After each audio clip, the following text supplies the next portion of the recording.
Really about celebrating the 6 women in front of us. We are here at Luxe are honored to work with all of them. And so we are highlighting them, we're showcasing them, we're talking about what they're doing and what the future holds for all of them. So this is the Influential Women of Design and Architectural panel.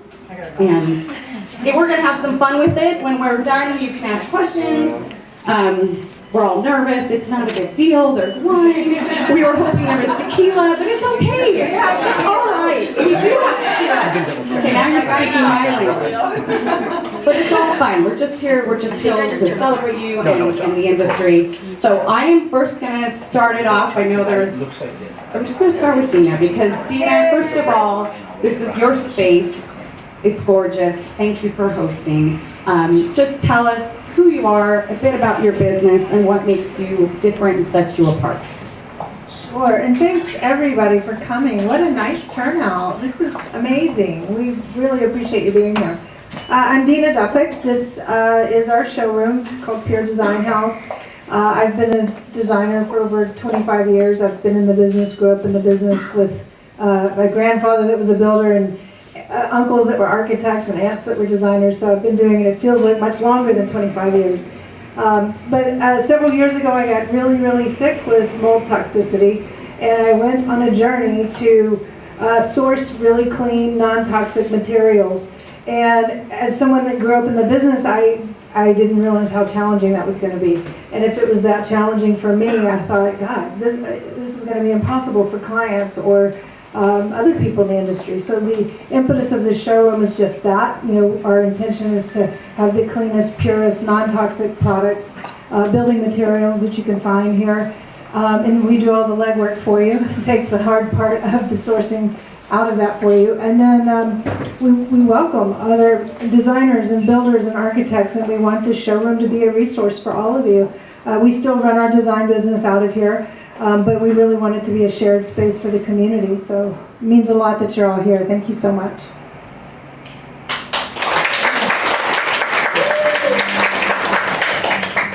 It's you, Giselle. Hi everyone, I'm Giselle Kabbany. I own a boutique architecture firm called Kabbany Architecture.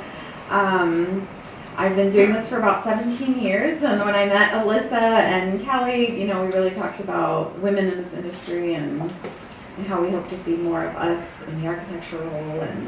And I work on custom homes, and I have an experience in commercial architecture, so I bring a lot of that to the residential world, a lot of project management, construction detailing, and understanding of processes. So it sets me apart a little bit from some other residential architects, but yeah. And we're lucky to have you. It's my turn. Miss Moya. I'm Moya O'Neill with Moya Living. What sets us apart is we make steel cabinets, which sets us apart just from the get-go, so it's a little crazy. High-end, you know, for the discerning. We do very nice indoor, outdoor cabinetry and some commercial stuff. I'm going to be working with Deana on some school things that she can talk about that's amazing. So what sets us apart? So my journey was, I went to school for interior design, ended up working in sales, worked for family business, ended up building labs out of reconditioned metal cabinets, and my love for metal cabinets came from that. And then, because you just take a 50-year-old cabinet and you can remake it into a cabinet, and it's never going to end up in a landfill, so I'm aligned with Deana and her team on that. So it just grew. Our first project we got to do was in the Dakota building, which I had no idea, so I'd love to tell that story. Was still doing Genie Scientific stuff, and an architect called from New York and said, I have a kitchen I need. Can you make a kitchen for $150,000? I'm like, yeah, hell yeah. Where do I sign up for this? So that's kind of how it grew. And then I found it was in the Dakota building. I'm like, well, I better go field measure myself. So it was a very exciting start. So, and Luxe Design has been great for me. I went to every event known to man, and I really can say I got my start with Luxe. It's true. Yeah, I do everything. I did not pay her to say that. Nicole. Hi everyone, I am Nicole Perrault with Haus of Design. I'm so excited to be here. I founded Haus Design 6 years ago. We do interior staging and branding. For interiors, we do residential, commercial. We do a ton of commercial spaces actually, all throughout Orange County, especially fitness studios, like Moxie and Box House and Perspire, so it's a lot of fun ones. And then we decided to bring on branding so that we could create brand books for those fitness studios and clients, so that their culture and their brand and what they're really trying to market could be fully turnkey, which is really, really great. As far as staging goes, it really started out as a part-time company. It's definitely a full-time company now, full-time service for us, but we like to look at staging a little bit different. We really want to look at it as if it's almost a custom home. We want it to feel soft modern, where you go in and it's very clean, the lines are clean, but you have organic textures, and we want people to feel comfortable in the space. We don't purchase anything that is subpar. We have our custom upholsterer make custom pieces for our staging line, and we take a lot of pride in that. So that's kind of what we do. It's fun. It's always a journey, but hi. Yay. Yay. Hi everyone, my name is Jennifer Savio. I am the owner of Beach Drapery Service and Creative Window Designs. Thank you. I didn't pay her to say that either. We have been in business for over 50 years. I'm a third generation family business taking over, so my grandparents, my parents, and now me. So it's been quite a journey in and of itself, learning all about the different things. I did not start out to be in window coverings, so it's been quite an experience. I worked for home builders when I first was out of school and learned a lot about the design process, and similar to talking about processes and being able to keep things streamlined and on time.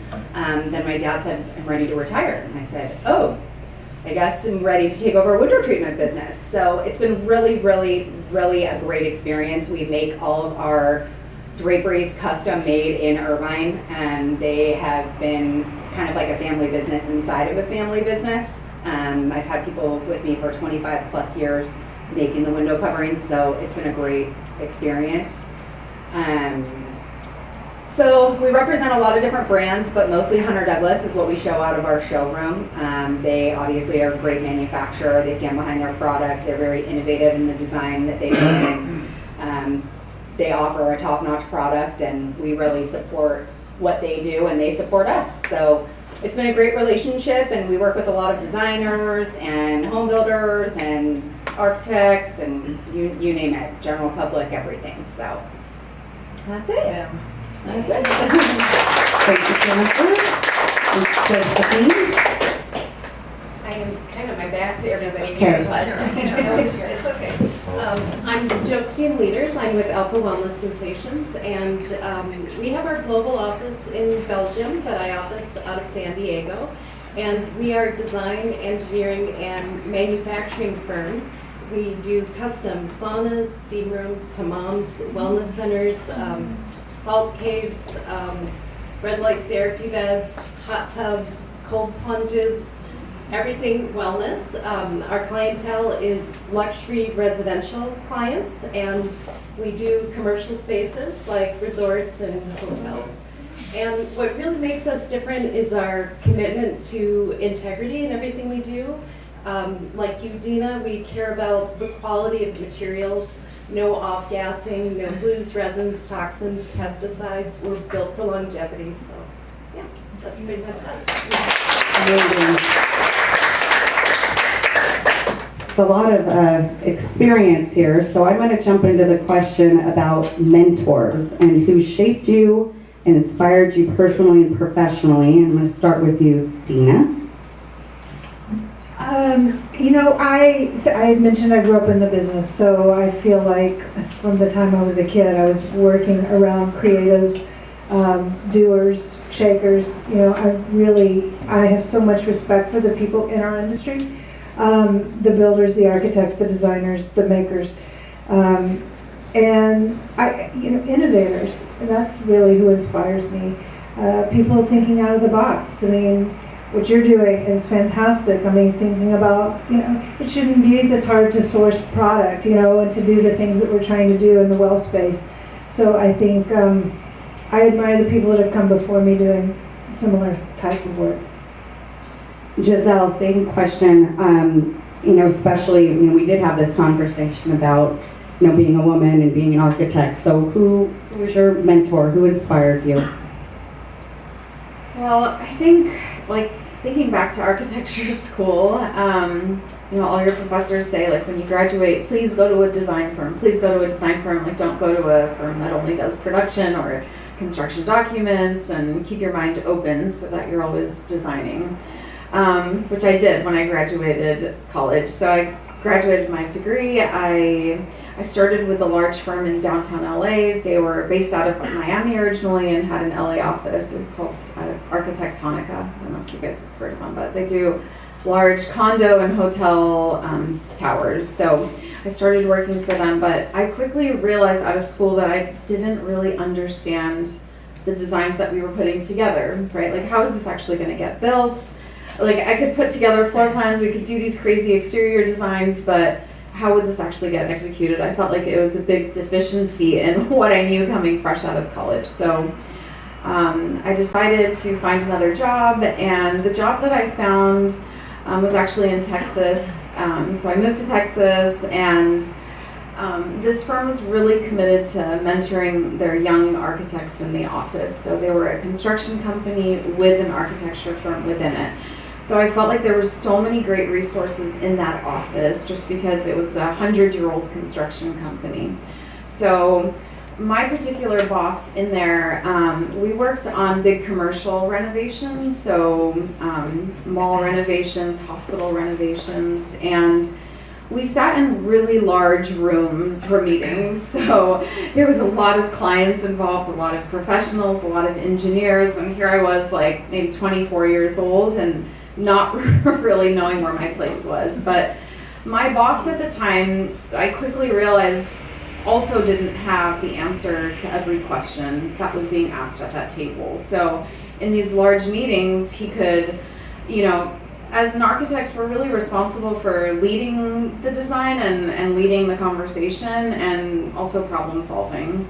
So he really taught me the importance of having confidence in the room, and also that you didn't have to have the answer to every question.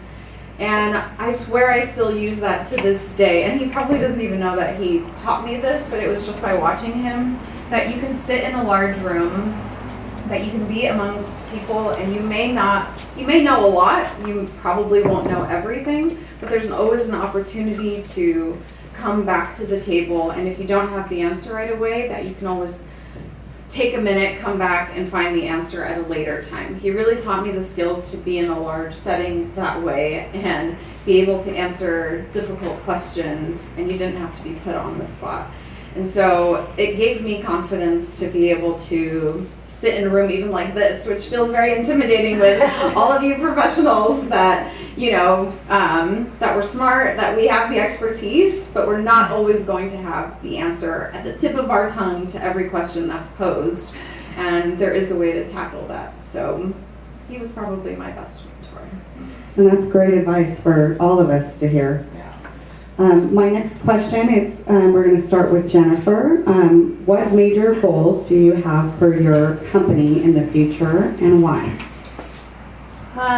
Well, that's interesting. Having a company that has been around for 50 years and does the same thing is always interesting to kind of reinvent and stay current and, be out and be inspired by everything that's around you. So we are constantly working with new manufacturers. Obviously, as you all know, fabrics and textures and things in your draperies and in your home really can kind of complete your whole look. So for us, we're really staying on top of that. We are going to be opening a new showroom in Arizona in the Paradise Valley, Scottsdale area, so that's exciting.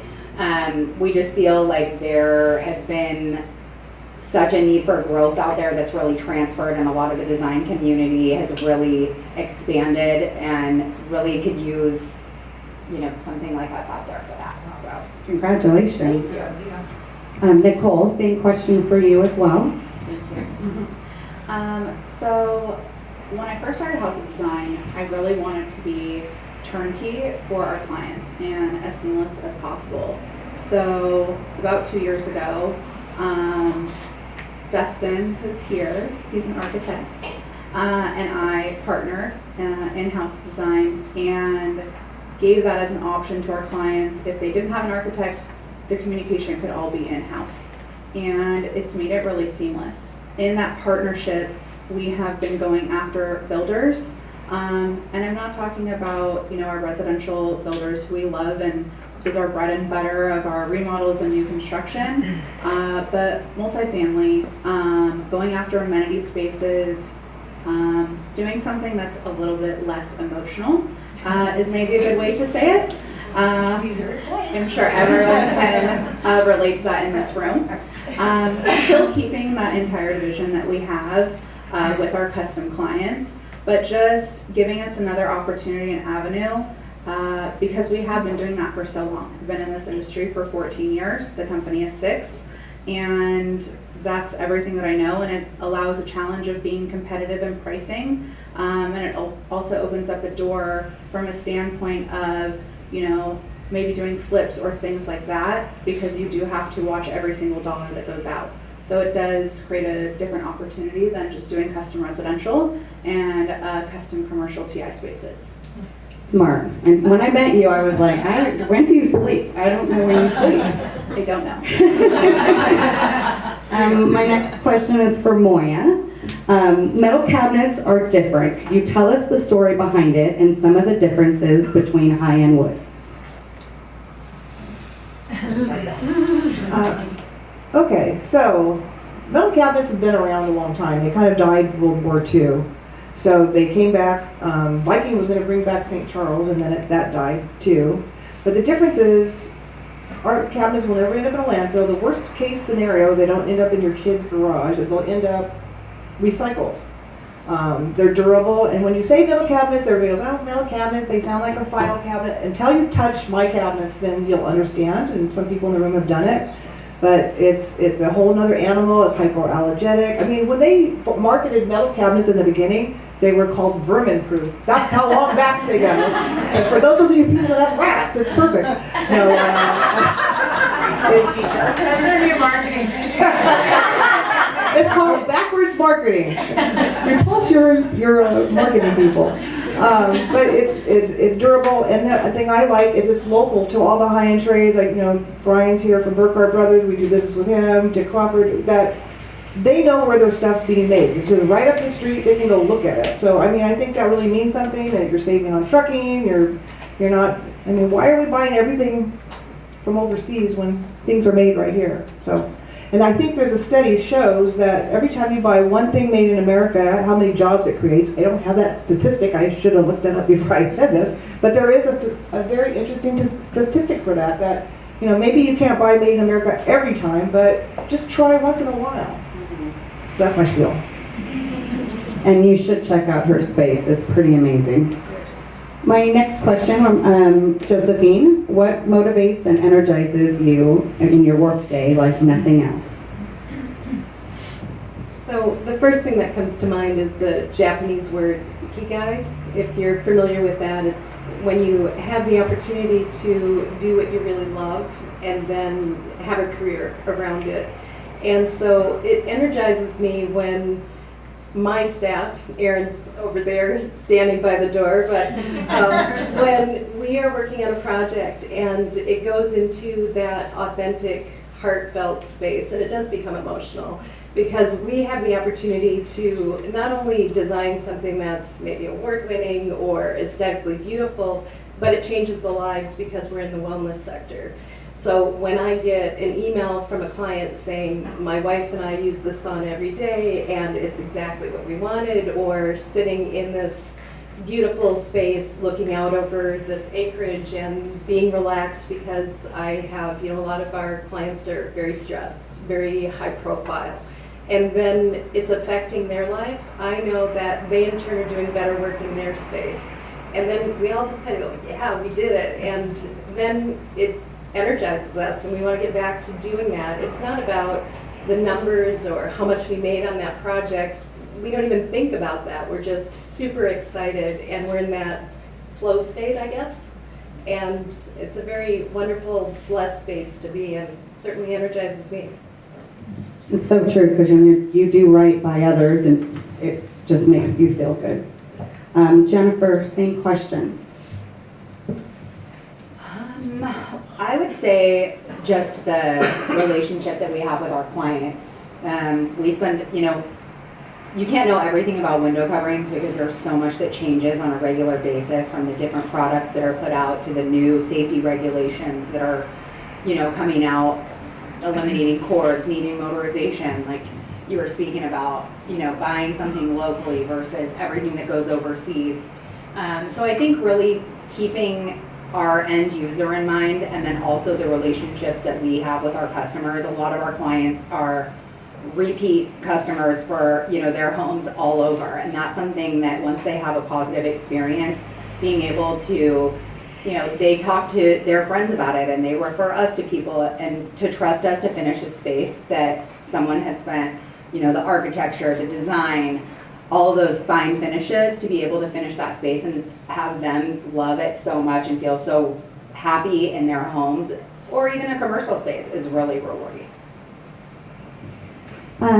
Deana, talk about any projects or properties that you've designed or overseen that really talk about your style, your professional skills, uniqueness that you bring to the table. You only have 10 minutes. I know. I'm like, I know. We That's could a be here all loaded day with that question. answer. We just finished a 20,000 square foot veterinarian surgery center that we're really proud of.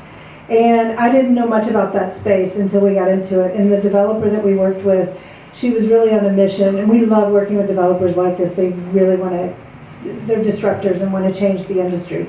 There's a situation in the veterinarian world where it's the highest suicide rate in the country of any other profession. Most of the veterinarians and the surgery centers are bought out by big corporate companies. It's all about the bottom line. And it has very little to do with the patients, the families.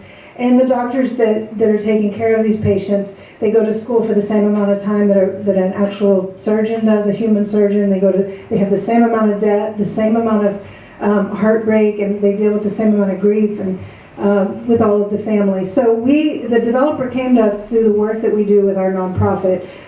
We utilize a lot of trauma-informed design techniques. So we created a space that was healing not only for the patients and clients that would be coming there, but for the doctors and staff that work there. So it's 20,000 square feet, and it does not look like a veterinarian surgery center. It's very healing, it's very inviting. And because of that work, we're also, a lot of people come to us saying, can you do that for people too? So yes, we're now creating spaces, wellness spaces, which I want to talk to Josephine after this, about some projects that we're working on right now. We're working on a really, I can't say a ton about it, but it's really innovative, disrupting type space, well space for the community in Orange County. So that's exciting. And we're doing more and more of that, and we're really excited about it. So thank you. Thank you. Nicole, same question. So I have a few projects off the top of my head. I would say the first one, so I was just kind of talking about getting into different spaces, is we're designing a build for rent project up in Perrault right now. It's actually Adam's project, my boyfriend, and it's really fun. It's 214 units first phase and 216 units second phase, plus all of the many spaces. So the clubhouse, fitness studio, all the exterior furnishings. What's great about that is they have a set budget, and that budget is disclosed up front, and then you have to value engineer it or work against it to make sure you hit those numbers. What's so great about it is there's not a guessing game, and you can have transparent conversations, but also design something that's so beautiful and then execute upon it. I think it's something that's like a little bit of a gray area in our industry with our clients, and it's hard to talk about because it makes people uncomfortable talking about finances, but being able to have that conversation has been fabulous from a sanity standpoint, transparently. The other project that we're very much into is we do travel for our design. So we did design a beautiful custom 8,000 square foot home ground up in Troubadour in Tennessee. Troubadour is a very exclusive place to live. Lots of celebrities live there. Everything in the entire home was custom. It took 2 years to completely design it. Every single detail was looked at to the craziest degree. And we just got the photos back. So I'm super excited to see it and to share it with you guys. But it's really, really fun. That home showcased one of our main styles that we do, which is soft modern. Again, I kind of mentioned that earlier, where it's a balance of, eliminating unnecessary lines, bringing in texture, having balance to your scale and your space that you're bringing to life, but not pigeonholing it into a specific style. You can have soft prints if you want, but just bringing in a lot of texture to the space so it doesn't look sterile is like a huge thing for us. A lot of people come to us for a very modern design. We love modern. We design for every type of clientele, regardless of what they want, but soft modern is one of the main things people come to us for so that they can feel comfortable in their space, whether it's residential or commercial. Thank you. I can't wait to see those photos. Josephine, same question. Any upcoming or current projects? Yes, I get excited about so many of our projects, but two come to mind. One being specifically high-profile client that I've been a huge fan of, which is always exciting when we get in their personal space and talk to them about what they're looking to do. And he's a longevity specialist, which is perfect for what we do as well. And so he's a high-profile author. He has a podcast. And so sitting with him and doing our process, which the first part of that process is really listening well to, we're not moving in their home anytime, at least not soon, right? And so we want to understand what they see themselves as using the space with. In our field, with being manufacturers as well as design and engineering, we don't want it to be the quintessential treadmill in the corner that becomes a clothing rack. We want to talk to them about how do they see themselves using the space. So in this case, in the world of saunas, I'll give you an example. People can go in and use an infrared sauna, and it's completely different than, say, a Russian banya that's 220 degrees. And all the research is really around the longevity being in traditional sauna use. And now it's coming out that it's helping Alzheimer's, it's helping dementia, it's increasing testosterone levels for both men and women. It's doing so many things beyond just detoxification. It's recovering in many ways. So in this space, sitting and talking to the client, understanding what he wanted to do, he wanted to create a space that was more than just a sauna. It was a space that could be a meditation space with a big panoramic window looking over this beautiful backyard. He wanted it to be able to be completely controllable by a Wi-Fi device. So he's out to dinner with his wife, he can turn on the sauna. LEDs that are remote controlled in the space. And he wanted it to be able to hold 12 people because he has a lot of high-profile guests come over and enjoy the space with him. And then in talking to his wife, she likes Bikram yoga, so it could turn into a hot yoga room we designed the benches that can slide underneath the upper benches. And adjacent to the space is a cold plunge area, so it's complete contrast therapy. It wound up being like a luxury wellness center in their own personal home, and we were jazzed about it. It was very exciting. And right now I'm working on another one that we're very excited about for the Intuit Dome for the LA Clippers. And it's about getting those guys game ready and then getting them recovering. And it's not only aesthetically beautiful and built for these guys that are over 7 feet tall, but it's going to be the best sauna in any game player's locker room, especially in North America. So we're in 22 different countries. We've been in business for 43 years. And so I took the baton across the water and became the CEO of the North American division. But we've been doing this for a long time in wellness spaces in Europe that really they know about saunas for a long time. And when I started doing this 15 years ago, nobody wanted to sweat. We all wanted to perspire, glisten. And now everybody wants to, freeze themselves in cold plunges, and they want to bake it out. And we've been experts in this industry for a long time. So I get excited about those projects where we can really listen to the client and connect with them. And because we're not just building something aesthetically where you open the door and it looks beautiful. It's something that, again, can affect their health and wellness, their longevity on this planet. If we're building it to entice them to actually use it and then invite their friends and family, and then we build so that it's around for 25 years in their home. So we're already talking to them about, their grandkids coming over and using it. Is it safe? How is it going to be to maintain that space? So that's really what gets us excited about it, but those are probably the two that come to mind. How can we do an event at the Clippers thing? I'll work on that. Our last question, and we'll start with Giselle, is what does the future hold for women in design or architecture? And how would you like to see the industry evolve? Or revolve. Depends. Well, I think I oftentimes don't like being coined a female architect because ultimately I'm just an architect, and I think it'd be nice when we get to the point where we don't assume that just based off of gender that you're a certain role or not, that if you show up to a meeting that you could be even the builder, the contractor, the architect, and there isn't an assumption of what we are based off of what we look like, really. So, Yeah. awesome. Yeah. Yes. Mic drop. And Jennifer, you wanted to answer that question as well. I would definitely, that's a hard question to answer after you answered it so well. I feel the same way. We work with a ton of builders and designers and design firms and companies, and it's very true. They don't expect, someone like me to show up and be the owner and taking over a third generation family business. But at the end of the day, that's kind of what sets us apart in a lot of ways as well.